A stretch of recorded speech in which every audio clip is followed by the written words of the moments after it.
Allah Akbar. Ya Rabb, Habib. Jumlah korban tewas akibat perang militer Hamas dengan Israel bertambah lebih dari 1.600 orang. PMI pastikan evakuasi 15 WNI.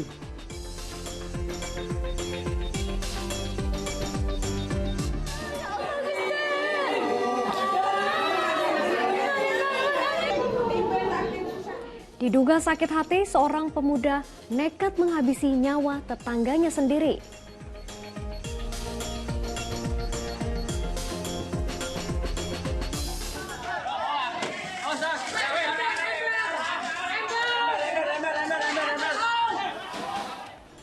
Kebakaran melanda sejumlah permukiman padat penduduk di ibu kota.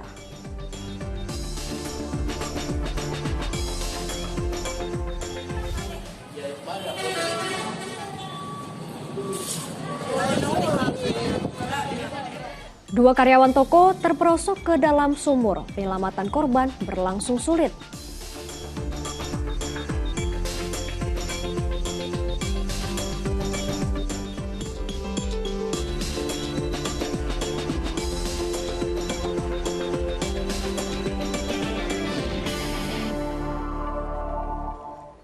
Halo, selamat pagi. Senang sekali saya Pratiwi Kusuma. Dan saya Janet Lee menemani Anda dalam Fokus Pagi kali ini, Rabu 11 Oktober 2023. Ya, seperti biasa dalam 1,5 jam ke depan kami hadir dengan rangkaian informasi dan juga peristiwa terbaru yang berhasil dihimpun tim redaksi kami hingga dini hari tadi. Kita awali informasi di pagi hari ini pemirsa, di mana seekor sapi yang akan minum masuk ke dalam sumur warga di Kebumen, Jawa Tengah. Sementara di Maros, Sulawesi Selatan, dua karyawan toko roti terperosok ke dalam sumur yang berada di dalam toko.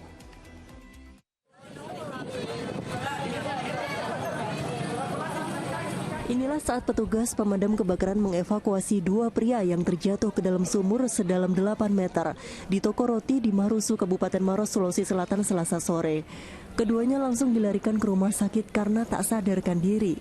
Sementara 3 orang petugas yang menolong korban mengalami sesak napas dan diberikan bantuan pernapasan lantaran minimnya oksigen di dalam sumur.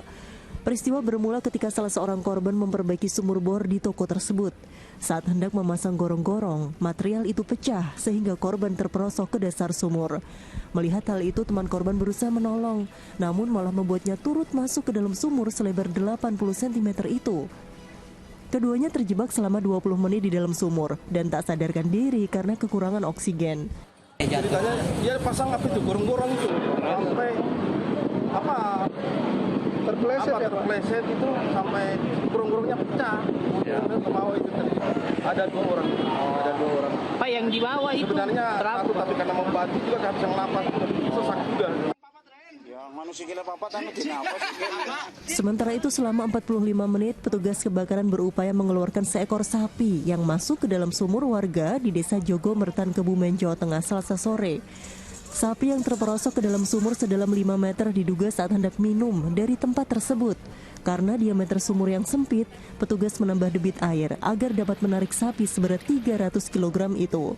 Kami menggunakan teknik pengecoran, jadi yang pertama sumur kita tambah dengan air, jadi ketinggian bisa menjadi 2 meter dari sebelumnya, dan kita kurang lebih memerlukan waktu sekitar 45 menit. Setelah berhasil dievakuasi, sapi itu diserahkan kepada pemiliknya. Tim Liputan melaporkan. Sebuah ambulans yang hendak membawa pasien ke rumah sakit terguling dan masuk jurang di Kabupaten Bengkulu Tengah, Bengkulu. Ya, akibat kejadian ini seorang ibu dan anaknya meninggal dunia.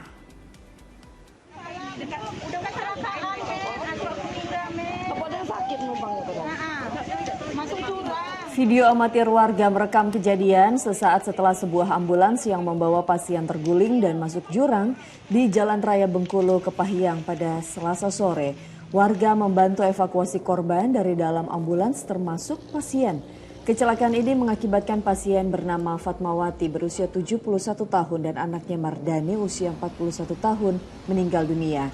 Sedangkan sopir, pendamping sopir dan 2 keluarga pasien lainnya selamat dan menderita luka ringan. Kejadian ini berawal saat ambulans dari RSUD Kabupaten Lebong, Bengkulu hendak merujuk pasien ke RSUD Kota Bengkulu. Saat melintas di tempat kejadian, diduga sopir hilang kendali di tikungan hingga mobil terguling dan terjun ke jurang. Tidak murni laka tunggal. Saat itu mereka berjalan dari arah Kepayang menuju Kota Bengkulu dan menuju ke rumah sakit kota. Di saat di TKP tikungan dan juga keadaan pasca hujan, jalanan masih basah. Ya, mungkin dengan kecepatan tinggi, jalan basah, jadi terjadilah off control, kurang tidak terkendali. Sejumlah warung yang diduga dijadikan tempat prostitusi di Karawang, Jawa Barat digerebek emak-emak. Beberapa wanita yang diduga sebagai wanita penghibur kocar-kacir kabur ke sawah menghindari kejaran mereka.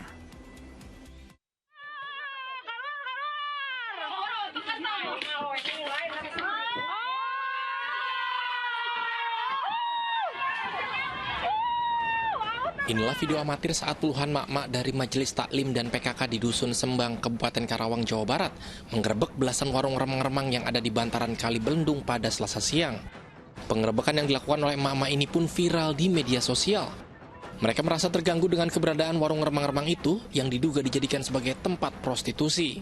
Apalagi sebelumnya udah pernah ditegur sama sudah pihak desa atau gimana? Sudah 2 kali. Satpol PP bahkan sudah 2 kali turun dalam kurun waktu 3 tahun ini. Tapi nggak digubris? Udah, tapi tutup terus buka lagi. Sementara itu seorang wanita yang diduga sebagai pemilik warung tak dapat berbuat banyak ketika diinterogasi langsung oleh emak-emak tersebut. Sedangkan beberapa wanita yang diduga wanita penghibur kocar-kacir kabur ke sawah menghindari kejaran emak-emak.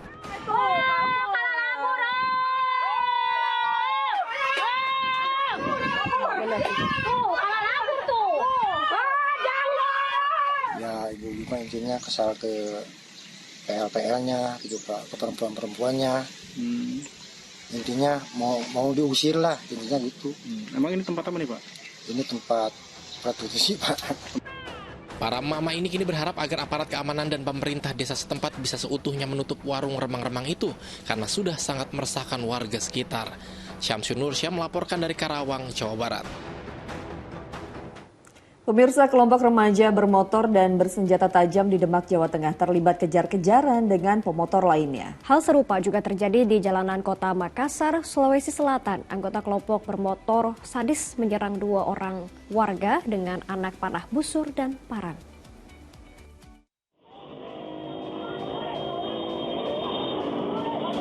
Puluhan pemotor bersenjata tajam yang melintasi jalan Ringin Jajar Meranggen, Kabupaten Demak diduga berulah brutal. Bahkan tampak dalam rekaman kamera pengawas 2 orang berboncengan motor ketakutan hingga salah satunya terjatuh dan diselamatkan warga. Setelah COD dari Meranggen, dia rencananya mau ke arah Ringin Jajar, mau ketemu temannya atau bagaimana seperti itu. Nah di tengah perjalanan tadi itu di jembatan ketemu si gerombolan yang nongkrong itu. Setelah dia lewat ketakutan, seolah-olah dia dikejar, akhirnya tancap gas. Sementara di kota Makassar, Sulawesi Selatan, rekaman kamera pengawas atau CCTV memperlihatkan kelompok bermotor menyerang warga di Jalan Onta Baru. Mereka menebas 2 orang yang sempat berusaha melarikan diri. Selasa pagi, polisi berhasil meringkus seorang tersangka pembacokan berikut menyita barang bukti, sepeda motor, serta busur panah. Diduga latar belakang dendam menjadi penyebab penyerangan ini. Dari hasil penyelidikan dan apa yang disampaikan oleh yang diamankan saat ini, yang bersangkutan mengatakan kami ada dendam karena sebelumnya kami diserang oleh kelompok Onta. Selain mendalami kasusnya, polisi juga tengah memburu rekan-rekan tersangka. Andi Muhammad Sardi dan Ali Mustagfirin melaporkan dari Makassar, Sulawesi Selatan dan Kabupaten Demak, Jawa Tengah. Beralih ke informasi lainnya, ketegangan mewarnai demonstrasi puluhan warga korban proyek pembangunan jalan tol di kantor Kecamatan Bojonggede, Kabupaten Bogor pada hari Selasa. Mereka menuntut harga ganti rugi lahan sesuai harga pasaran sehingga mereka dapat kembali memiliki rumah.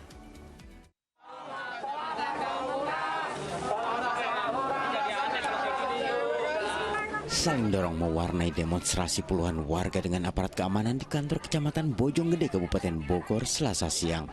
Masyarakat ingin bertemu dengan camat untuk meminta pertanggungjawaban terkait ganti rugi lahan rumah mereka yang dijadikan proyek pembangunan jalan tol tidak sesuai dengan harga pasaran.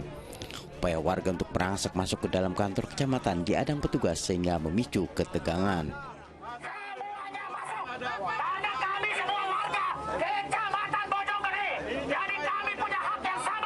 Setelah menanti 3 jam, akhirnya Camat Bojonggede bersedia menemui warga di halaman kantor. Ia akan memfasilitasi dialog warga, panitia pembangunan tol, BPN, dan PUPR. Kami menuntut supaya pertama ada musyawarah dengan kami. Kedua, berikan harga yang wajar. Benar-benar wajar. Harga ini tidak wajar sama sekali yang kami terima saat ini. Saat ini kalau harga ini kami terima, maka secara otomatis yang terjadi adalah kami tidak akan memiliki rumah lagi. Apalagi kalau prosesnya nanti pembayarannya bertahap, itu lebih parah lagi. Kalau pembayaran bertahap, bayangkan saja kalau misalnya duit sudah masuk ke rekening, terus kemudian dipakai oleh anak dan istri karena kebutuhan dan sebagainya, kita tidak punya rumah lagi Pak, kita bisa hidup terlantar. Unjuk rasa ini sempat membuat kemacetan parah di jalan raya kawasan kantor Kecamatan Bojonggede. Asep Solihin melaporkan dari Kabupaten Bogor, Jawa Barat.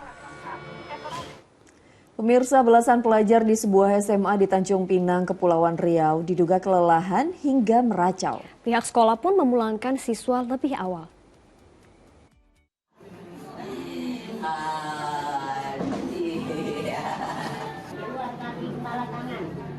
Suasana di sebuah SMA di Tanjung Pinang, Kepulauan Riau pada Selasa pagi mendadak heboh. Belasan siswa tiba-tiba berteriak dan meracau saat belajar di kelas. Mereka terpaksa dievakuasi ke ruang UKS dan ke masjid untuk mendapatkan tindakan lebih lanjut. Peristiwa itu bermula saat jam pelajaran kedua sedang berlangsung. Saat itu, salah seorang siswi tiba-tiba berteriak di dalam kelas, kemudian diikuti oleh siswa lainnya yang tidak jauh jarak tempat duduknya. Mayoritas pelajar yang tiba-tiba meracau adalah siswi kelas 10. Diduga hal itu dipicu akibat kelelahan usai mengikuti kegiatan perkemahan di bumi perkemahan Kuarda Dompak pada pekan lalu.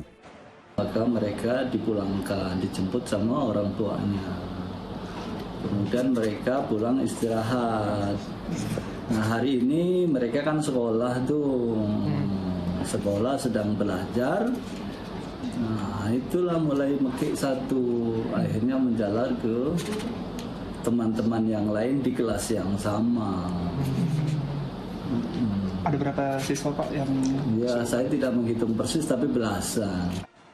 Terhadap siswa yang tiba-tiba berteriak dan meracau langsung ditangani oleh pihak sekolah baik secara medis maupun non-medis. Selanjutnya, sekolah mengambil kebijakan untuk memulangkan belasan siswa tersebut lebih awal. Aulia Ihsan melaporkan dari Tanjung Pinang, Kepulauan Riau.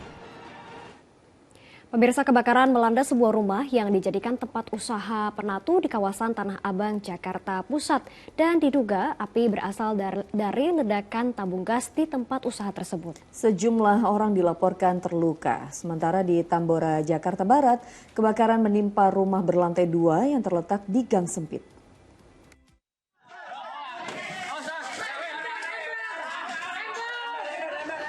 Rasa panik bercampur was-was melihat kebakaran. Warga berupaya memadamkan api yang melalap sebuah rumah berlantai 2 di gang sempit ini. Kebakaran pada Selasa sore itu terjadi di permukiman padat penduduk Jalan Sawah Lio, Jembatan 5, Tambora, Jakarta Barat. Banyaknya material bangunan yang terbuat dari kayu membuat api dengan cepat menghanguskan lantai 2 rumah tersebut. Untungnya tak ada korban jiwa. Api berhasil dipadamkan 1 jam kemudian setelah 10 unit mobil pemadam diterjunkan ke lokasi.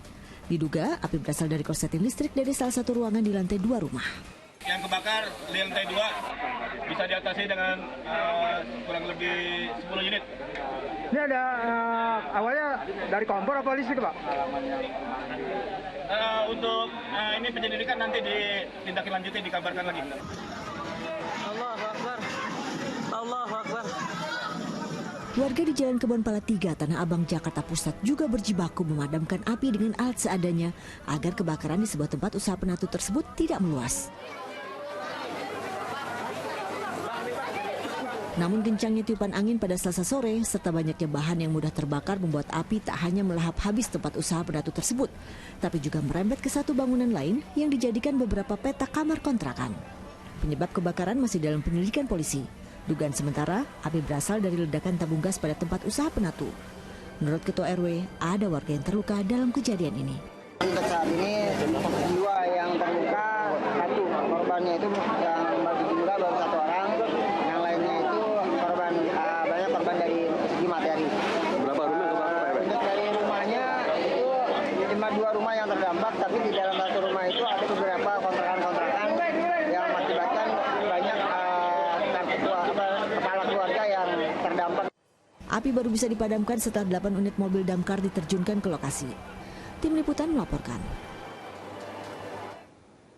Sebuah gudang penyimpanan barang bekas di Fakultas Kesehatan Masyarakat Universitas Muslim Indonesia Makassar hangus terbakar. Kebakaran sempat membuat panik mahasiswa, mereka berlari keluar ruangan saat asap mulai mengepul.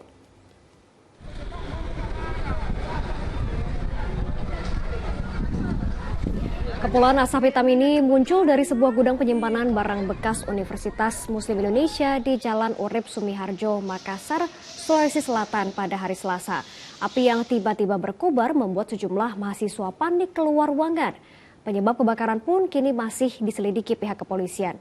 Beruntung petugas damkar segera tiba di lokasi, sehingga api cepat dijinakan dan tidak merambat ke bangunan lainnya. Tidak ada korban jiwa dalam peristiwa ini, begitupun dengan kerugian material yang tidak begitu besar, lantaran barang-barang yang terbakar sudah tidak terpakai. Jadi gudang terbuka, ya, jadi gudang ada di bawah tangga, ada yang di pagar, ya, jadi tidak tertutup rapat begitu. Itu gudang apa isinya Pak di dalam? Ya barang-barang rongsokan seperti AC bekas, kursi bekas, ya, ada yang gabus-gabus kan, ada kertas-kertas. Untuk mempercepat pemadaman TPA Jatibarang, pemerintah Kota Semarang mendapat bantuan BNPB untuk mematikan api dengan helikopter pembom air. Sementara seorang kakek di Ngawi, Jawa Timur, tewas terbakar saat membersihkan daun jati kering di belakang rumahnya dengan cara dibakar.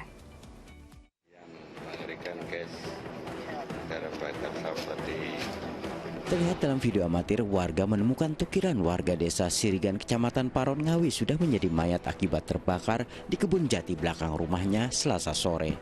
Kakek 71 tahun ini juga tak bisa menyelamatkan diri dari kepungan api saat ia membersihkan daun jati kering di belakang rumahnya. Pembakaran sampah, pembakaran ini apa tuh, daun-daun itu, terus diturut itu, telusuri merambat ke ladang milik orang lain, ya, beberapa ladang milik tangganya juga terbakar, kemudian dicari akhirnya ketemu di TKP itu. Sementara hingga beberapa hari terakhir tempat pembuangan sampah TPA Jatibarang Kota Semarang belum sepenuhnya padam. Untuk mengatasinya dengan cepat, pemerintah Kota Semarang meminta bantuan BNPB untuk memadamkan api dengan helikopter pembom air atau waterbombing. 1,5 dibanding yang di zona pasif. Ini kan ada 5 hektar dan tentunya membutuhkan effort atau tenaga yang lebih dibanding yang lama. Dan yang kedua ini kan sampah-sampah masih basah, ya, sehingga mempermudah juga untuk menjalar ke mana-mana. Pemboman air ke area kebakaran akan berlangsung hingga Jumat mendatang. Ali Mustagfirin dan Dirgo Siono melaporkan dari Kota Semarang, Jawa Tengah dan Ngawi, Jawa Timur.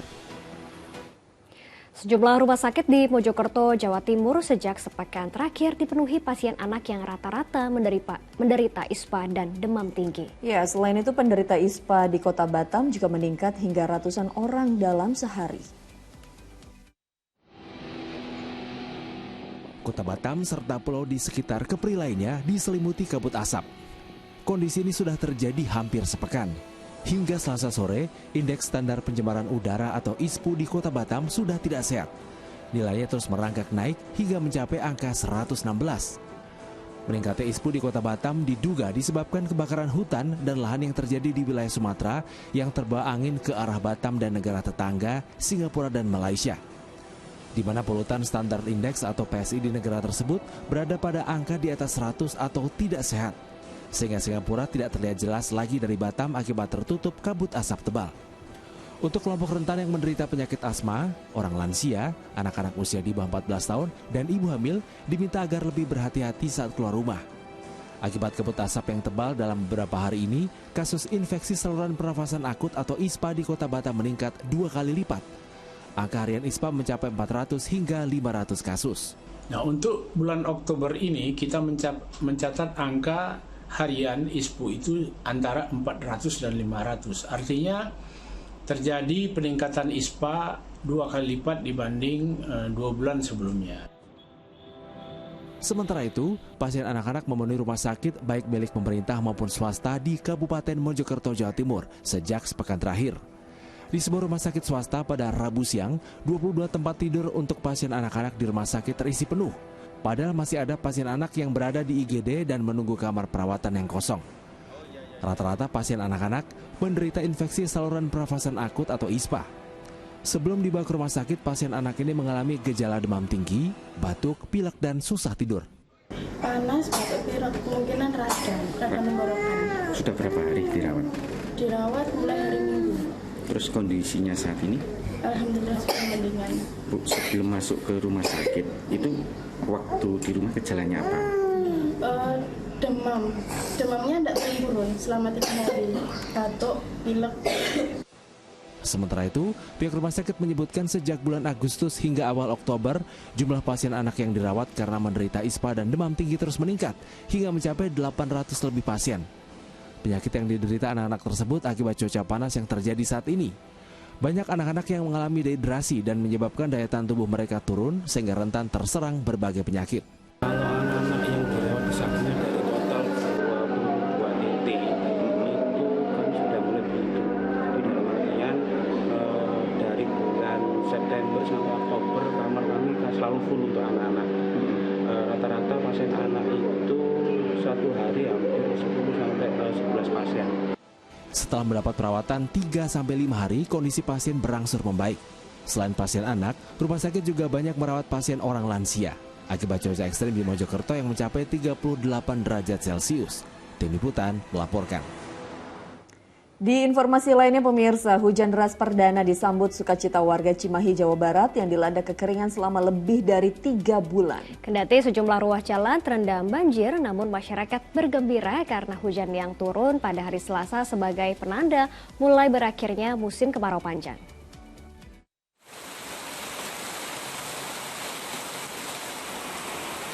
Hujan deras mengguyur hampir merata di seluruh wilayah kota Cimahi Selasa petang. Hujan selama hampir 1 jam membuat udara yang sebelumnya panas terik menjadi lebih sejuk. Sebagian warga tampak berteduh lantaran tak menyangka turun hujan di saat musim kemarau panjang. Kawasan yang diguyur hujan lebat meliputi wilayah perkotaan seperti alun-alun kota, permukiman penduduk, dan pusat perbelanjaan. Bahkan Jalan Jenderal Amir Mahmud sempat terjadi banjir dan titik genangan air dari gorong-gorong dan drainase yang meluap. Arus lalu lintas sempat tersendat lantaran genangan mencapai 10 hingga 20 cm menutupi badan jalan. Namun demikian masyarakat menyambut gembira hujan perdana setelah 3 bulan dilanda kekeringan. Alhamdulillah sekarang di bulan Oktober ini turun hujan. Fenomena ini sangat dikangenkan lah sama masyarakat Cimahi. Masyarakat berharap hujan yang pertama kali turun ini menjadi pertanda berakhirnya musim kemarau panjang sehingga krisis air di sebagian wilayah di kota Cimahi mulai bisa teratasi. Muhammad Abbas melaporkan dari kota Cimahi, Jawa Barat. Sementara musim kemarau berdampak pada kekeringan di sejumlah daerah. Seperti di Tangerang Selatan, Banten, ratusan kepala keluarga kesulitan mendapatkan air bersih. Dan di Ogan Ilir, Sumatera Selatan, warga yang mengalami hal serupa menyerbu bantuan air bersih.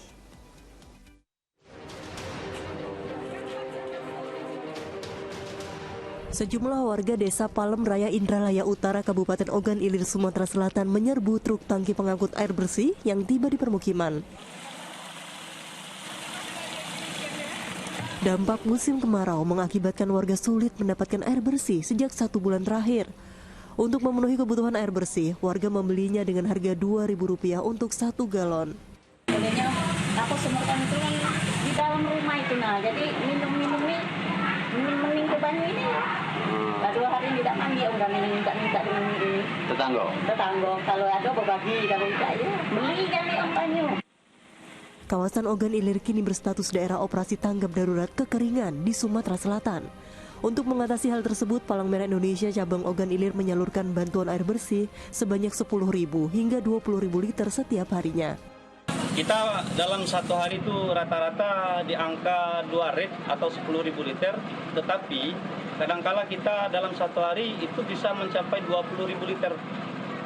Jadi kita mulai keluar dari pagi jam 7.30 atau jam 8, kita kembali ke markas PMI Kabupaten Dukuhan Ilir berkisar pukul 11 malam. Sementara itu sejumlah warga di Kelurahan Keranggan, Tangerang Selatan, Banten yang terdampak kekeringan Selasa siang mengantre untuk mendapatkan bantuan air bersih. 930 kepala keluarga yang berada di 6 rukun warga sejak 3 bulan lalu kesulitan mendapatkan air bersih. Untuk memenuhi kebutuhan warga, pemerintah Kota Tangerang Selatan bersama TNI mendistribusikan 15.000 liter air bersih secara berkala. Selain itu, warga juga mendapat bantuan beras seberat 5 kg.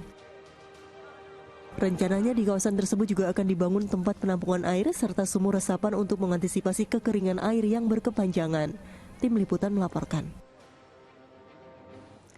Kita beralih ke informasi lain pemirsa. Untuk menstabilkan harga beras, operasi pasar digelar di Pamekasan, Jawa Timur. Sementara bantuan pangan berupa 10 kg beras kembali disalurkan kepada ribuan warga seperti di Subang, Jawa Barat dan Jakarta. Antrean warga mengular di kantor Kelurahan Parung, Subang, Jawa Barat demi mendapat beras gratis. Setiap warga mendapat 10 kg beras dari pemerintah. 10 kilo. Perasaannya gimana? Ya seneng. Seneng ya? Ya, karena kan sekarang harga beras lebih mahal ya. Bantuan kepada 1.456 keluarga penerima manfaat ini merupakan tahap kedua. Sementara itu di Kelurahan Gandaria Utara, Jakarta Selatan, pada tahap kelima ini, beras cadangan pangan pemerintah dibagikan kepada 1.103 keluarga penerima manfaat tersebar di 14 RW. Nah ini dia bagi ke calon KPM yang ingin menerima bantuan sosial berupa beras bulog sebesar 10 kg, itu persyaratannya harus membawa surat undangan dari Kementerian Sosial dan juga membawa kartu identitas berupa KTP ataupun KK. Dengan begitu nantinya tinggal datang ke kelurahan terdekat untuk membawa beras bulog seberat 10 kg. Rencananya tahap selanjutnya bantuan akan disalurkan pada bulan November. Sementara itu melambungnya harga beras membuat Dinas Perindustrian dan Perdagangan bersama Bulog menggelar operasi pasar di Kelurahan Kowel, Pamekasan, Madura, Jawa Timur. Beras kemasan 5 kg dijual dengan harga Rp54.000 dan pembelian pun dibatasi. Di mana data harga itu kami mengambil data harga itu dari pasar Kolpacu. Operasi pasar ini akan terus dilakukan hingga harga beras di pasaran kembali normal. Tim Liputan melaporkan. Di informasi lainnya, Presiden Joko Widodo mendesak agar perang yang terjadi di Gaza, Palestina antara militer Hamas dengan Israel segera dihentikan. Sementara itu, jumlah korban tewas dalam perang tersebut terus bertambah mencapai lebih dari 1.600 orang.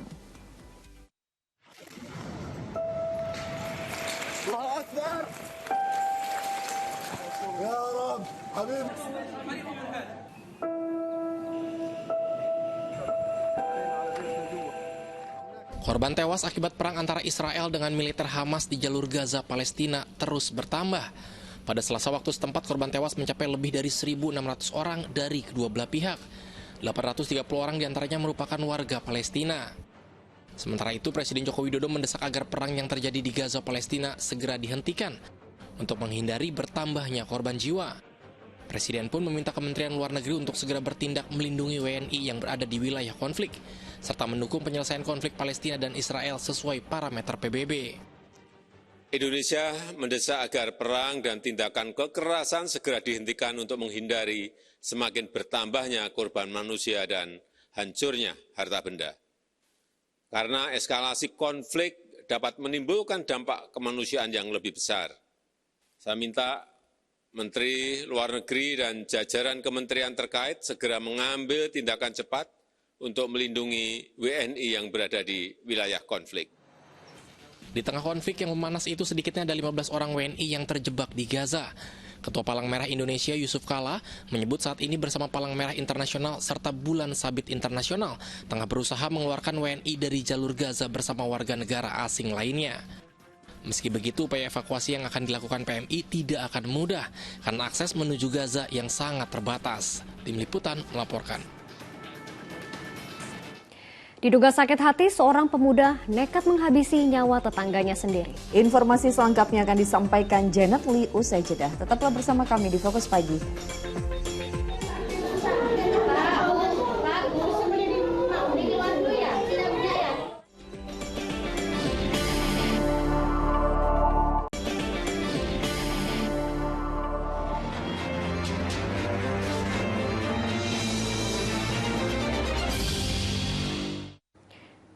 Anda kembali menyaksikan Fokus Pagi bersama saya, Janet Lee. Seorang pria Paruhbaya di Probolinggo, Jawa Timur, tewas setelah dianiaya anak tetangganya sendiri. Sakit hati diduga jadi pemicu tersangka nekat menghabisi nyawa korban.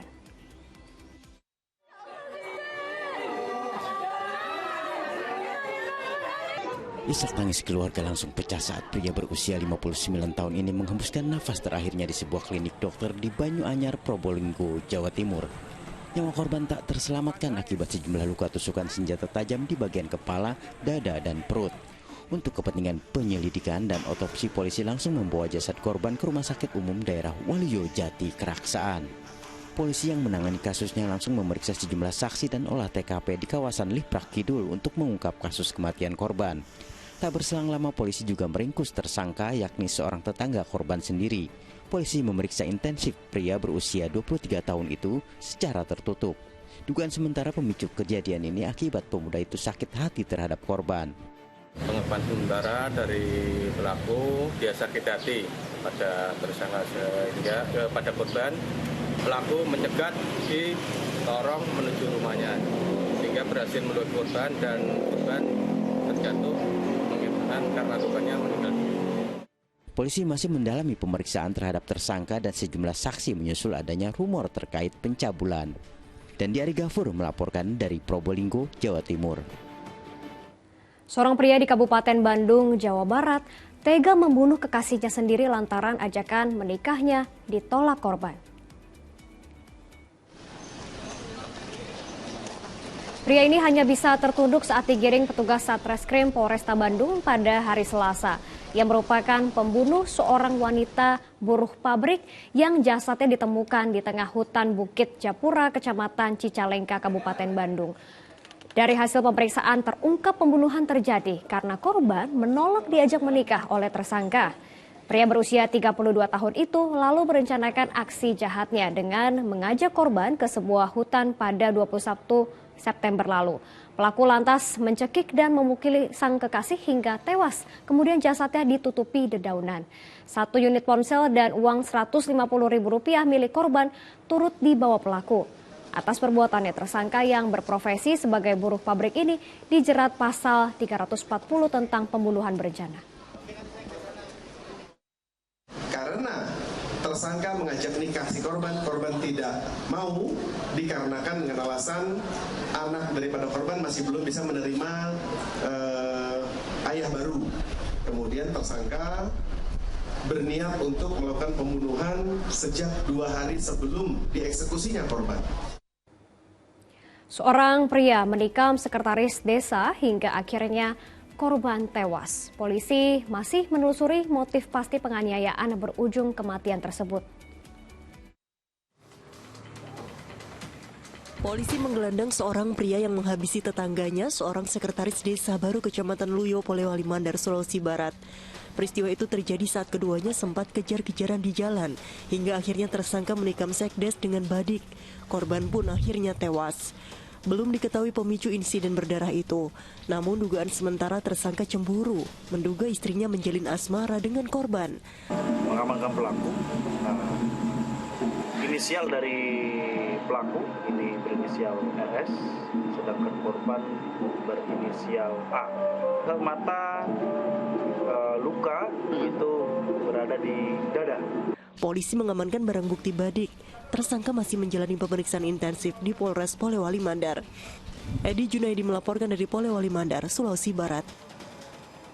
Kita ke informasi lainnya, polisi menggelar rekonstruksi kasus penganiayaan wanita oleh anak anggota DPR RI. Dalam reka adegan, tersangka menunjukkan penganiayaan dilakukan sejak di lift hingga memperkuat adanya bekas lindasan mobil di tubuh korban. Polisi melakukan rekonstruksi kasus putra anggota DPR RI Ronald Tanur yang menganiaya kekasihnya hingga tewas. Reka adegan dilakukan di lokasi kejadian mal kawasan Surabaya, Jawa Timur. Tersangka memperagakan 41 adegan di ruang karaoke hingga tempat parkir mal. Anak wakil rakyat itu menunjukkan saat ia menganiaya korban dengan pukulan botol minuman keras hingga melindas kekasihnya itu dengan mobil. Untuk mencari fakta-fakta yang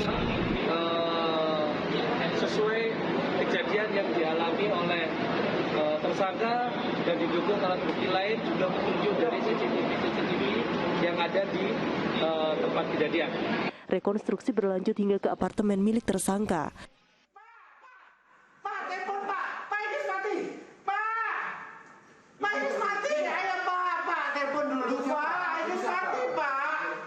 Kasus ini jadi perbincangan warganet di media sosial. Selain karena tersangka merupakan anak anggota DPR RI, pria 31 tahun itu juga sempat menangis usai menganiaya korban dengan sadis hingga akhirnya korban dinyatakan meninggal dunia. Sementara itu ayah tersangka Edward Tanur akhirnya buka suara terkait kasus yang menjerat putranya ini. Didampingi kuasa hukumnya, anggota DPR RI dari fraksi PKB yang sudah dinonaktifkan tersebut menyampaikan bela sungkawa dan permintaan maaf atas perbuatan anaknya serta penyesalan mendalam pada pihak keluarga korban. Kami sebagai orang tua tidak pernah mengajarkan kepada anak kami untuk berbuat hal-hal yang di luar kemanusiaan atau di luar kebiasaan dia untuk mencederai orang lain. Tapi si Ronald ini kan sudah dewasa, umurnya sudah 31 tahun. Jadi saya pikir apa yang dia lakukan, dia harus bisa mempertanggungjawabkan baik di mata hukum, baik dalam proses hukum maupun di mata Tuhan. Edward juga menegaskan tidak akan mengintervensi proses hukum yang kini masih berjalan. Tim Liputan melaporkan. Seorang wanita di Jakarta dibekuk polisi karena menjual anak di bawah umur kepada pria hidung belang.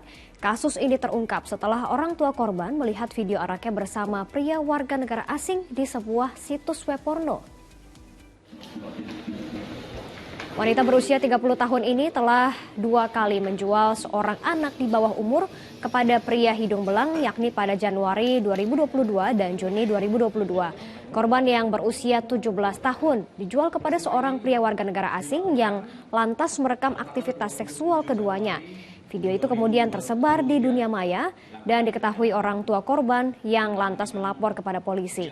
Atas perbuatannya tersangka dikenakan Undang-Undang Perlindungan Anak dan Tindak Pidana Perdagangan Orang dengan ancaman hukuman maksimal 15 tahun penjara.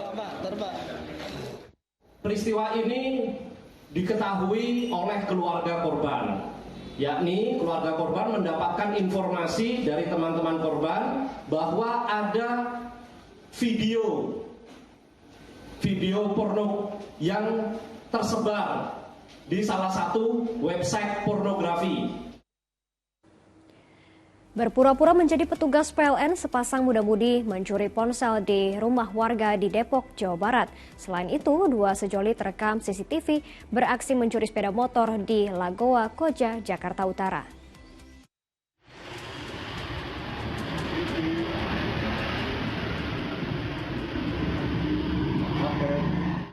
Dalam rekaman CCTV, sepasang kekasih melakukan pencurian sepeda motor di Jalan Maja, Lagoa, Koja, Jakarta Utara pada Senin malam. Dengan berjalan kaki, keduanya diduga mengincar sepeda motor yang terparkir di musala dan garasi rumah warga. Saat korban meninggalkan rumah untuk salat, keduanya langsung berbagi tugas. Salah satu pencuri memasuki halaman rumah dan mengambil motor yang tengah terparkir dengan kunci yang masih menggantung. Sedangkan pencuri wanita memantau situasi dari luar rumah. Dengan tenang, 2 sejoli ini berhasil membawa kabur motor meski di lokasi tersebut cukup ramai. Korban telah melaporkan pencurian motornya ke Polsek Koja dengan membawa bukti rekaman CCTV dan dokumen kepemilikan motor. Awalnya dia lebih fokus ke frozen ke sana terus, melihatnya ke sana terus karena ada indikasi kurir datang, dia ada kesempatan melihat motor, ada kunci nempel. Jadi dia ada kesempatan untuk mengambil motor yang di rumah saya tersebut.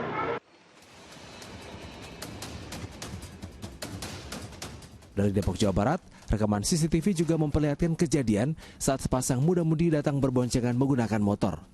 Mereka pun berbagi tugas. Pencuri wanita bertugas mengalihkan perhatian korban, sementara pencuri pria masuk ke dalam rumah korban untuk melancarkan aksi pencurian.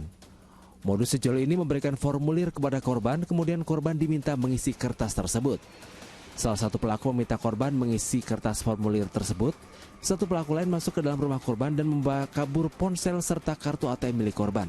Korban? Oh, korban disuruh ngisi? Jadi korban jongkok di situ tuh, disuruh ngisi, dialingin sama yang cewek itu tuh. Oh. Yang cowok dari sini langsung masuk ke sana. Oh, ke dalam. masuk ke dalam? Katanya dia ngacak-ngacak tempat tidur juga, kata korbannya. Karena tempat tidurnya tuh udah berantakan. Oh, yang hilang apa? Handphone sama ada handphone, uangnya sih katanya cuma 150, sama ada ATM juga katanya. Meski aksi pencurian dengan modus ini baru pertama kali terjadi di wilayah setempat, warga berharap pencuri dapat ditangkap karena meresahkan warga. Tim Liputan melaporkan. Kejar-kejaran petugas dan sejumlah pemuda warnai pembubaran pesta minuman keras. Informasi selengkapnya usai jeda, tetaplah di Fokus Pagi.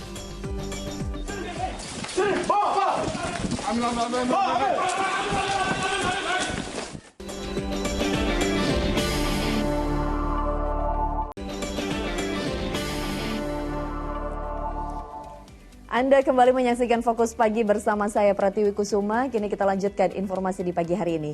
Aksi kejar-kejaran oleh petugas mewarnai pembubaran pesta minuman keras yang dilakukan oleh sejumlah pemuda di kota Kendari, Sulawesi Tenggara pada Selasa malam.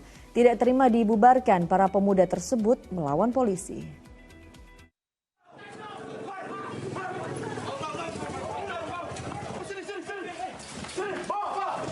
Aksi kejar-kejaran terjadi saat polisi membubarkan sejumlah pemuda yang sedang pesta minuman keras di Lorong Anawai, Kecamatan Kambu, Kota Kendari, Sulawesi Tenggara pada Selasa malam. Polisi menyisir di sejumlah lorong untuk menangkap pemuda yang berusaha lari dari kejaran petugas. Mereka melakukan perlawanan dengan melemparkan kursi yang menyebabkan satu polisi terluka. Sejumlah pemuda berhasil ditangkap dan polisi menyita botol minuman keras dan senjata tajam yang tersimpan dalam bagasi motor. Berdasarkan laporan warga sekitar, kelompok pemuda ini sangat meresahkan, selalu membuat keributan serta memalak warga yang melintas. Berdasarkan informasi masyarakat, yang ada depan kampus ini bahwa ada sekelompok anak-anak di Lorong Anawai melakukan kumpul-kumpul pesta minuman keras.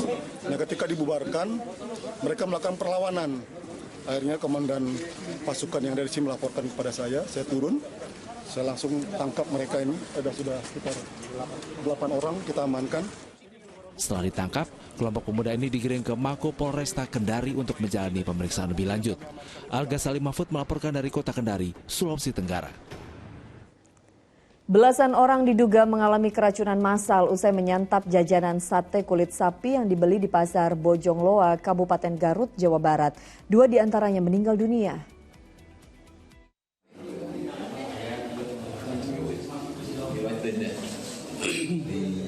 Sejumlah warga dirawat di Puskesmas Cilawu setelah alami sakit perut, pusing dan muntah-muntah. Diduga, para korban mengalami keracunan usai menyantap jajanan sate kulit sapi yang dibeli di Pasar Bojongloa, Kecamatan Cilawu, Garut, Jawa Barat. Menggigil, panas, ininya biru. Biru, kepala sakit, pusing. Habis makan apa, Bu? Makan jebret, sate itu. Ya, sate acir. Belinya di mana itu? Di Pasar Bojongloa. Camat Cilawu, Anas Aulia Malik, Selasa pagi datang menjenguk para korban. Sedikitnya ada 18 orang yang menjadi korban. Selain di Puskesmas Cilawu, korban lain dirawat di klinik Cihideng. 2 diantaranya meninggal dunia. Salah satu korban tewas bernama Cecep, sempat dirawat di klinik Cihideng bersama istri dan 2 anaknya yang diduga juga mengalami keracunan makanan. Kan ada yang di Cihideng dirawat nih 4 orang. Bapaknya, ibunya, dan 2 anaknya. Itu bapaknya meninggal dunia, tapi meninggal dunia itu masih ditelusuri apa memang barangkali keracunan atau ada penyakit penyebab yang lainnya. Sampel jajanan sate sudah dibawa petugas Dinas Kesehatan Garut untuk dilakukan pemeriksaan di laboratorium. Polisi juga menyelidiki penyebab pasti keracunan massal tersebut. Sementara itu, jenazah Cecep telah dimakamkan oleh pihak keluarga di TPU kampung halamannya Desa Sukamurni.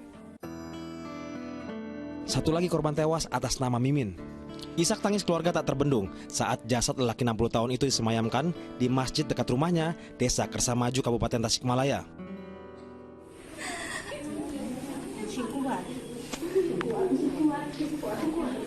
Korban sempat dirawat di puskesmas. Naas, saat dirujuk ke rumah sakit, ia meregang nyawa dalam perjalanan. Menurut keluarga, korban ada membeli 20 tusuk sate. Selain untuk dikonsumsi sendiri, jajanan sate itu juga akan dijual oleh korban yang juga penjual makanan. Eko Setiabudi melaporkan dari Kabupaten Tasikmalaya, Jawa Barat. Diduga gagal menyalip, seorang pengendara motor di Kabupaten Rejang Lebong, Bengkulu tewas di tempat setelah terlindas bus. Sementara di Tangerang, Banten, pengendara motor tewas setelah terlindas truk pengangkut sampah.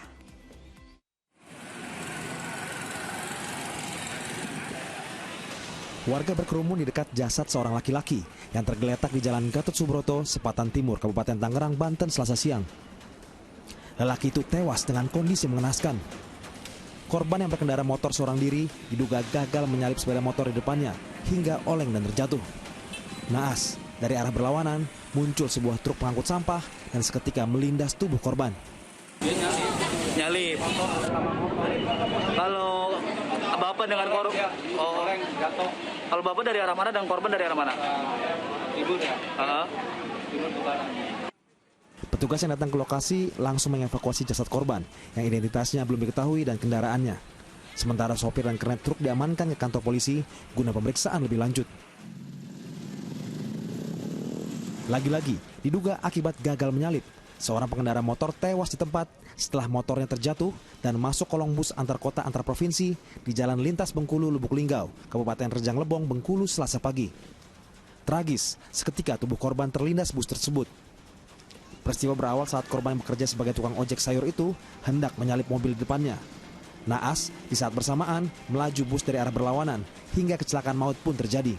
Di TKP ini dia menyalip kendaraan, kemudian ada bus yang datang dari arah berlawanan itu tidak, si pengendara sepeda motor ini yang korban sekarang ini tidak dapat menghindari. Terjadi jatuh, kemudian langsung ditabrak oleh bus. Jasad korban dibawa ke rumah sakit untuk diotopsi, sementara sopir bus diperiksa di kantor polisi. Tim Liputan melaporkan. Kita beralih ke informasi yang lain. Sekretaris Jenderal Kementerian Pertanian Kasdi Subagiono memenuhi panggilan penyidik KPK. Kasdi diperiksa selama sekitar 10 jam dan dicecar sebanyak 17 pertanyaan. Setelah 10 jam diperiksa penyidik KPK, Sekjen Kementan Kasdi Subagiono keluar gedung KPK pada Selasa malam. Kasdi diperiksa sebagai saksi kasus dugaan tindak pidana korupsi di Kementerian Pertanian dan dicecar 17 pertanyaan. Sebelumnya KPK juga telah memeriksa Muhammad Hatta selaku Direktur Alat dan Pertanian Kementerian Pertanian pada Senin 9 Oktober lalu. Adapun Syahrul Yassin Limpo, mantan Menteri Pertanian, dijadwalkan akan diperiksa pada hari Rabu 11 Oktober 2023. Ada 17 pertanyaan. Seputar apa aja, Pak? Iya, nanti teknisnya mohon di teman-teman media ditanyakan ke penyidiknya. Terima kasih ya teman-teman sekalian. Mohon maaf. Pemirsa, usulan Gibran Rakabuming Raka menjadi bakal cawapres pendamping Prabowo Subianto terus mencuat ke permukaan. Sementara bakal calon presiden dan bakal cawapres gencarkan silaturahmi politik ke beberapa wilayah untuk meningkatkan elektabilitasnya pada Pilpres mendatang. Bakal calon presiden Ganjar Pranowo bertemu relawannya se-Tasikmalaya, Jawa Barat. Kegiatan ini dalam rangka bersilaturahmi dan ramah tamah antara Ganjar dengan relawannya serta warga dan sejumlah tokoh serta ulama di sebuah pondok pesantren di kawasan tersebut. Selain itu, Ganjar juga menyambangi warga di desa terpencil di Tasikmalaya yakni Kampung Nagrog, Desa Muncang. Bahkan selain mendengarkan aspirasi, Ganjar juga menginap di rumah seorang warga. Kiai datang, ketemu saya, ngobrol tentang kondisi desanya. Saya tanya dari mana, di Tasik, jauh sekali itu. Ini beliau yang nemenin Kang Lutfi ini. Bercerita kondisi, Pak, kita sudah lama nggak dapat air gitu. Kenapa? Ya nggak ada. Terus berceritalah kondisi yang ada, dan tentu dengan segala kondisinya, yuk kita ikhtiar. Bakal calon wakil presiden Muhaimin Iskandar atau Caimin Selasa siang menghadiri Maulid Nabi di sebuah pondok pesantren di kawasan Kelurahan Pamoyanan, Kota Bogor. Selain meminta doa restu kepada para habaib dan ulama, Caimin menyatakan akan mendaftarkan diri bersama Anies Baswedan ke KPU pada 19 Oktober mendatang sebagai pasangan capres dan cawapres. Sama Mas Anies dan partai-partai pengusung akan mendaftar tanggal 19 pagi. Semuanya sudah siap? Semua sudah siap, administrasi kita siap semua. Oke, Timnas kapan diumumkan, Pak? Sekarang sedang penggodokan baik nama-nama orang maupun struktur, bentuk, dan model kerjanya. Sedangkan Dewan Pimpinan Cabang DPC Partai Gerindra Kota Depok mengusulkan putra sulung Presiden Jokowi yang juga Wali Kota Solo Gibran Rakabuming Raka sebagai Wakil Presiden pendamping Prabowo di Pilpres 2024. Kenapa kami harus mendorong beliau? Ya, diantaranya adalah ya tentu bicara integritas, ya bicara kapasitas, kemudian juga ya, kompetensi maupun elektabilitas, ya. Dan bahkan saat ini beliau sedang menjabat sebagai wali kota di Kota Solo. Rekomendasi ini nantinya langsung diserahkan ke DPP Partai Gerindra. Tim Liputan melaporkan dari Jawa Barat. Menteri Perdagangan Zulkifli Hasan meninjau ITC Cempaka Mas, Jakarta Pusat pada Selasa siang. Kementerian Perdagangan telah memperketat pengawasan terhadap barang impor agar industri UMKM serta pasar tradisional dalam negeri bergairah dan tokonya ramai dikunjungi warga. Saat melakukan kunjungan ke ITC Cempaka Mas, Jakarta Pusat, Menteri Perdagangan Zulkifli Hasan berkeliling mendengarkan aspirasi pedagang dan membeli berbagai jenis produk seperti kosmetik, jam tangan, kacamata hingga cincin. Menurut Zulhas, pasar sudah mulai ramai dikunjungi sejak pemerintah mengatur perdagangan di social commerce. Pemerintah telah berupaya melakukan pencegahan barang impor yang membanjiri pasar dalam negeri dan memperketat masuknya barang impor dengan cara mewajibkan standar nasional. Langkah tersebut bisa membuat produk dari usaha mikro kecil dan menengah ramai pembeli, serta membuat iklim industri di tanah air berkembang. Pemerintah lakukan online yang ngobrol-ngobrol itu kita atur. Masa di sini modalnya sama-sama 100.000, dia jualnya 20.000, di sini 100, mati dong. Orang nggak belanja kemari kan? Nah ini diatur. Jadi ada sosial media, ada media sosial, ada social commerce, ada e-commerce, diatur. Pemerintah telah menata ulang aplikasi media sosial seperti TikTok agar tidak lagi bisa berjualan melalui TikTok Shop. Aplikasi tersebut diduga menjadi alasan sepinya penjualan dan menurunnya omset para pedagang UMKM. Sementara itu, ditutupnya TikTok Shop oleh pemerintah sepertinya tak berpengaruh besar terhadap roda perekonomian di Pasar Tanah Abang, Jakarta Pusat. Meski TikTok Shop telah resmi dilarang sejak pekan lalu, volume pengunjung di pasar tekstil terbesar se-Asia Tenggara ini tampak sepi hari Selasa kemarin. Kesibukan aktivitas jual beli dengan berjubelnya pengunjung yang biasa terjadi pada tahun-tahun sebelumnya kini tidak terlihat lagi. Para pedagang pun hanya setia menunggu tanpa tahu kapan pengunjung akan datang dan melakukan transaksi pembelian. Tim Liputan melaporkan. FIFA percayakan MTech Group untuk memproduksi tayangan Piala Dunia U17. Lengkapnya kami hadirkan usai jeda. Tetaplah bersama kami di Fokus Pagi.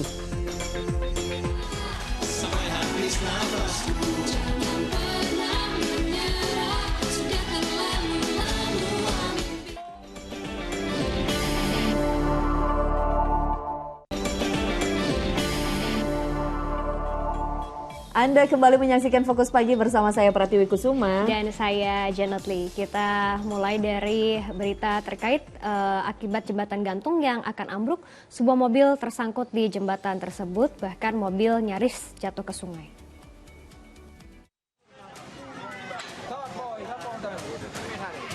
Mobil ini tersangkut di jembatan gantung yang ambruk di Desa Alue Keujeruan, Kecamatan Tanah Luas, Aceh Utara, Aceh.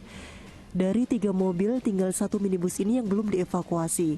Pasalnya posisi jembatan sudah terlampau miring. Jembatan ini sudah berusia puluhan tahun. Diduga jembatan telah rapuh sehingga tak kuat menahan beban kendaraan. Padahal lokasi ini merupakan akses terdekat ke 5 kecamatan. Jembatan ini biasanya dilintasi warga yang mengangkut hasil perkebunan. Bisa kita bayangkan tahun 2002 sampai dengan hari ini 2023 sudah. Sewajarnya mungkin jembatan kekuatan daya tahannya sudah berkurang.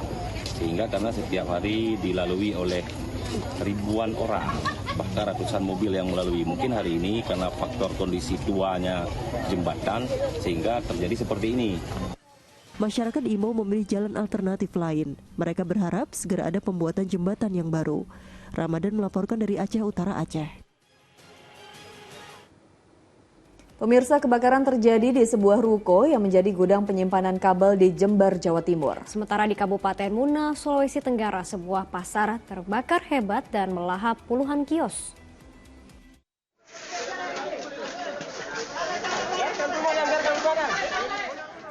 Kepanikan melanda saat kebakaran hebat terjadi di Pasar Sentral Wakuru, Kabupaten Muna, Sulawesi Tenggara pada Selasa petang. Kencangnya angin yang berembus membuat api dengan cepat berkobar, serta melahap puluhan kios dan lapak dagangan. Banyak pedagang yang tidak bisa menyelamatkan barang dagangannya karena mereka sudah meninggalkan pasar saat kebakaran terjadi. Petugas pemadam kebakaran yang diterjunkan baru bisa memadamkan api 3 jam berselang. Tadi sebelumnya azan maghrib sudah terjadi. Awalnya dari mana? Tiba-tiba kita lihat di tengah-tengahnya pasar ada api. Di kios mana Bu informasi itu? Di Lada Baru, di belakang. Yang jual apa itu Bu? Dia jual sembako.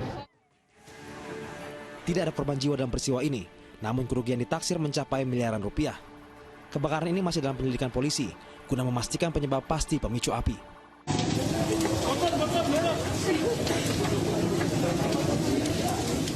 Kebakaran juga terjadi di sebuah ruko gudang penyimpanan kabel dan peralatan listrik di Jalan Kenanga, Jember, Jawa Timur, Selasa siang. Sepatu kayaknya. Iya, ini toko itu sudah dievakuasi. Kobaran api yang dengan cepat membesar membuat para penghuni ruko lainnya panik dan berupaya menyelamatkan barang-barang dagangannya. Api pertama kali diketahui dari bagian depan ruko yang terdapat gulungan kabel listrik. Meski sudah berupaya dipadamkan sejak awal oleh warga, api justru makin membesar. Petugas pemadam kebakaran yang tiba di lokasi langsung berjibaku memadamkan api. Namun kendala sempat dihadapi lantaran sulitnya mendapatkan sumber air. Sementara ini anggota berjibaku untuk melawan api yang sekarang ini masih besar-besarnya, apalagi di lantai 2. Sekarang kesulitan kita hanya mata sumber air. Kita kesulitan untuk damkar. Nah, makanya kita sementara ngambilnya di POM Pertamina. Tak ada korban jiwa maupun luka. Namun kerugian materi diperkirakan mencapai ratusan juta rupiah. Sementara untuk penyebab kebakaran hingga kini masih diselidiki. Tim Liputan melaporkan. Kita beralih ke informasi lainnya, pemerintah Provinsi DKI Jakarta telah menyelesaikan proyek pembangunan pesisir terpadu ibu kota negara yang terdiri dari tanggul tepi pantai sepanjang 37 km di kawasan Muara Baru, Penjaringan, Jakarta Utara. Ya, pembangunan tanggul di wilayah yang berdekatan dengan tanah aset negara ini juga mengalami kendala seperti banyaknya bangunan liar warga di sekitar tanggul. Pemprov DKI Jakarta akan menyelesaikan proyek pembangunan pesisir terpadu ibu kota negara atau NCICD fase A yang terdiri dari tanggul tepi pantai sepanjang 37 km di kawasan Kampung Pojok Muara Baru, Penjaringan, Jakarta Utara. Proyek pembangunan tanggul atau pembangunan pesisir fase A tersebut sudah selesai dilakukan pada periode 2019 hingga 2014, sedangkan yang sedang berlangsung merupakan pemagaran permukiman warga di pinggir pantai. Pembangunan tanggul itu sejak tahun 2014 sampai saat ini itu sudah selesai. Adapun yang untuk saat ini mulai dari September Oktober ini itu hanya pembangunan untuk pemagaran, pengamanan aset aja seperti itu. Pemagaran di atas tanggulnya. Hingga kini rumah warga yang berada di antara pemagaran aset tanah negara dengan laut tersebut belum ada informasi lebih lanjut, mengingat akan terdampak air laut jika pasang. Proyek pembangunan pesisir terpadu ibu kota negara tersebut dibangun untuk mencegah banjir laut atau ROB yang kerap terjadi di Jakarta Utara. Rizka Dier, Marcelunus Agung melaporkan dari Jakarta. Dari informasi lainnya, pemirsa, pengamanan di pintu masuk Pelabuhan Gilimanuk Jemberana, Bali diperketat saat digelarnya konferensi tingkat tinggi arsipelagik and Island States atau ICE Forum 2023. Presiden Joko Widodo juga turut menghadiri gala dinner KTT ICE Forum 2023 dan berharap dapat mempererat kerjasama antar negara kepulauan. Dalam acara yang digelar di Bali International Convention Center pada Selasa malam, Presiden Jokowi mengapresiasi EAS sebagai forum yang dapat meningkatkan kerjasama antar negara kepulauan dengan negara pulau. Jokowi juga menyebut laut adalah kehidupan manusia. Ia berpesan agar laut yang menyediakan banyak sumber daya dapat dikelola dengan baik dan penuh tanggung jawab.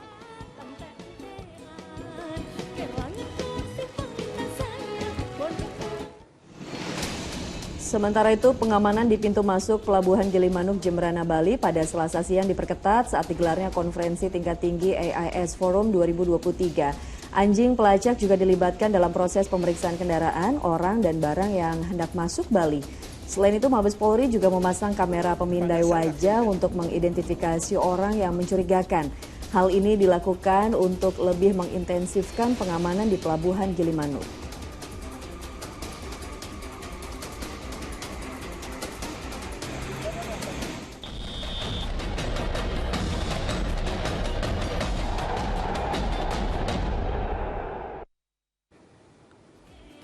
Pembukaan Piala Dunia U17 pada 10 November dijanjikan Ketua Umum PSSI Erick Thohir akan memberikan kejutan istimewa. Sementara itu, 1 bulan jelang kick-off Piala Dunia U17, pemerintah kota Surabaya mengebut renovasi dan melengkapi fasilitas di Stadion Gelora Bung Tomo.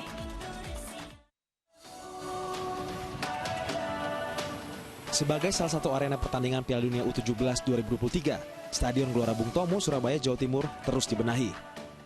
Renovasi yang dilakukan bersifat minor karena perbaikan sesuai regulasi FIFA sudah dilakukan. Perbaikan fasilitas meliputi pengaspalan lahan parkir di sisi utara stadion.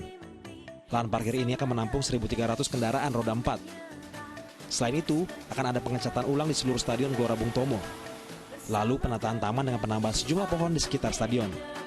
Perawatan lapangan dan kelistrikan serta lift juga rutin dilakukan untuk kesiapan menggelar Piala Dunia U17. Seluruh perbaikan fasilitas Stadion GBT ditargetkan selesai paling lama pada Selasa 24 Oktober. Sementara itu, Ketua Umum PSSI Erick Thohir mengatakan PSSI akan menggencarkan promosi untuk menarik minat penonton datang ke stadion. Salah satunya dengan memamerkan trofi Piala Dunia U17. Yaitu nanti ada trofi tour. Ya, trofi tour yang akan dilakukan di 4 kota, Jakarta, Bandung, Surabaya, Surakarta. Untuk di Jakarta 15 Oktober, Bandung 22 Oktober, Surabaya 29 Oktober, dan di Surakarta, Solo 5 November. Selain tur trofi, promosi besar juga akan dilakukan melalui konser musik dan iklan. Erick juga menyebut akan ada kejutan saat pembukaan Piala Dunia U17 pada 10 November mendatang. Tim Liputan melaporkan. Skuad tim nasional U17 menggelar latihan sekaligus evaluasi setelah kalah di laga uji coba terakhir. Evaluasi ini penting untuk mengetahui kekurangan tim agar bisa tampil maksimal di Piala Dunia U17 November mendatang.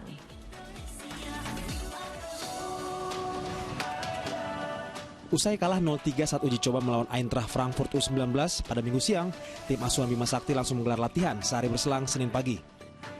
Dalam latihan yang berlangsung selama 2 jam itu, pelatih Bima Sakti memberikan menu latihan umpan dan tembakan ke gawang.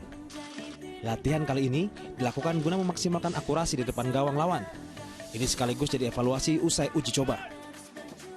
Dari secara keseluruhan yang harus diperbaiki dari kita itu kerja sama tim, dari mulai passing dan lain-lainnya lah. Banyak yang harus diperbaiki lagi. Sementara itu dalam latihan ini, 18 pemain yang dimainkan pada laga melawan Eintracht Frankfurt U19 hanya menjalani pemulihan untuk menghindari cedera. Tim Liputan melaporkan. Federasi Sepak Bola Dunia FIFA mempercayakan MTech Group untuk memproduksi tayangan Piala Dunia U17 2023 yang nantinya akan disiarkan ke seluruh dunia. MTech Group juga menyatakan siap untuk memproduksi tayangan sepak bola berskala internasional.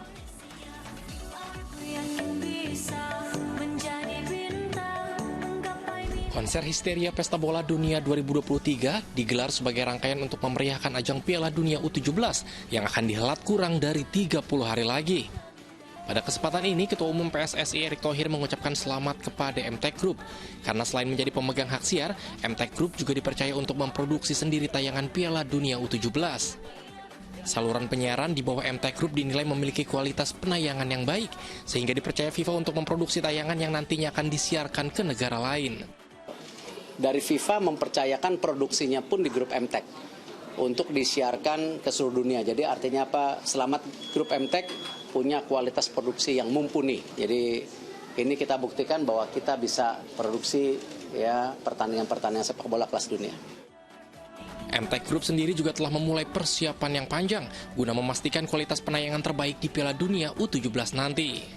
SCM juga menerima right dari FIFA untuk memproduksi seluruh acara dan kemudian feed tersebut akan disebarkan ke seluruh dunia. Jadi nanti tentunya ini persiapannya udah sangat ini sekali ya, matang sekali karena ini kan nanti untuk tayangan internasional, sepak bola internasional. Nah itu ada tim sendiri, timnya adalah dari tim perusahaan VIP di bawah MTech Group atau SCM. Sementara itu untuk meningkatkan animo masyarakat terhadap Piala Dunia U17, Local Organizer Komite berkolaborasi dengan FIFA menyiapkan sejumlah pendukung interaktif. Salah satunya Trophy Experience, event yang memamerkan piala lambang supermasi yang diperebutkan 24 negara kontestan. Trofi Piala Dunia U17 akan singgah di 4 kota yang menjadi tuan rumah. Masyarakat luas berbagai kalangan bisa melihat langsung lebih dekat piala tersebut di Jakarta pada 15 Oktober, Bandung 22 Oktober, Surabaya 29 Oktober, dan terakhir Solo pada 5 November mendatang. Tim Liputan melaporkan. Kita beralih ke informasi lainnya. Mahalnya harga beras membuat pemerintah Kota Semarang, Jawa Tengah menggencarkan sosialisasi makanan pokok selain beras. Masyarakat sangat antusias mencoba berbagai menu dalam festival pendamping beras.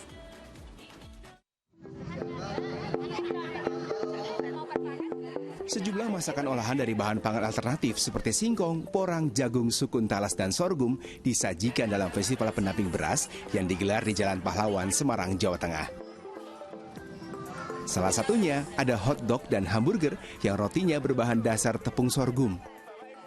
Cita rasa roti yang dihasilkan pun tetap nikmat dan mengenyangkan. Beragam menu dari bahan pangan alternatif ini disajikan oleh 114 peserta perwakilan dari berbagai perangkat daerah dan warga sebagai upaya menggencarkan sosialisasi menyiasati mahalnya harga beras. 10 makanan pendamping beras ini kalau kita melihat utuh kan cuma ya dibuat direbus, kemudian digoreng gitu ya, kemudian cuma dijadikan getuk. Tapi padahal dari 10 makanan pendamping beras ini bisa menjadi aneka makanan yang sangat luar biasa. Ibu-ibu antusias mencoba berbagai menu dan mengulik resepnya untuk dicoba di rumah. Salah satunya resep nasi bakar berbahan porang.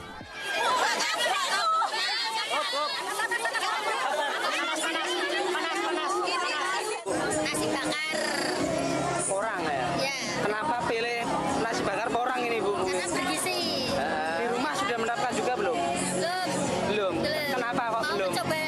Oh, baru mau mencoba ini ya? Baru tahu ini? Baru tahu ini.